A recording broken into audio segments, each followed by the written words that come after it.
Sa ating mundong ginagalawan, napakaraming bagay ang ating pinagkakaabalahan.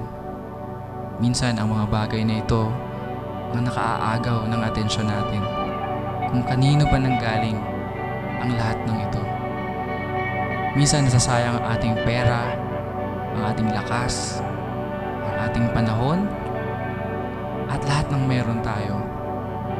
Pero hindi ba natin naiisip kung kanino lahat nanggaling ang mga ito? Ang ating paligid, ang mga bundok, ang mga puno, at ang mga tala sa kalangitan. Hindi ba natin naiisip kung saan nanggagaling ang ating lakas, ang ating talino, sa pagsikat at paglubog ng araw? Kung kanina nagmula ang lahat ng mga bagay na ito?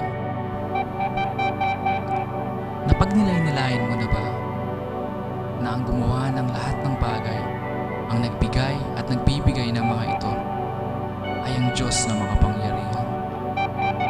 Kaya't marapat lamang sa araw-araw ng ating buhay, siya lamang ang ating purihin at pasalamatan at patuloy nating ihayag.